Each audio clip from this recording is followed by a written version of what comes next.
ஆலயா cotton உடன் பொங்கல் கொண்டாட்டம். ஆலயா cotton வேட்டிகள், சட்டைகள். Thiruparankundram விவகாரத்தை சுடுகாட்டுடன் ஒப்பிட்டு பேசிய அமைச்சர் ரகுபதிக்கு கண்டனம் தெரிவித்துள்ள அண்ணாமலை, நாவடக்கம் இன்றி பேசும் திமுகவினருக்கு மக்கள் விரைவில் பாடம் புகட்டுவார்கள் என்றார். இதுகுறித்து சமூக வலைதளங்களில் பதிவிட்டுள்ள அவர், நூற்றாண்டுகளாக நிலவி வரும் தமிழக மக்களின் ஆன்மீக மரபுகளை அவமதிப்பதும், இந்து மத மக்களின் வழிபாட்டு உரிமை, பண்பாடு என அனைத்தையும் முதலமைச்சர் உட்பட திமுகவினர் தொடர்ந்து கேலி செய்து வருவதும் திமுக அரசின் இந்து விரோத மனநிலையை மீண்டும் நிரூபிப்பதாக கூறினார். மக்களிடையே பிரிவினையை ஏற்படுத்த முயலும் திமுகவினரின் செயல்பாடுகளை நீதிமன்றம் சுட்டிக்காட்டினால் நீதிமன்ற தீர்ப்பையே அவர்கள் அவமதிப்பதாகவும் அண்ணாமலை விமர்சித்தார். ஆலயா காட்டன் உடன் பொங்கல் கொண்டாட்டம். ஆலயா காட்டன் வேட்டிகள், சட்டைகள்.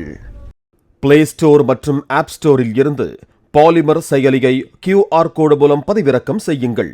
செய்திகளை உடனுக்குடன் பெறுங்கள்.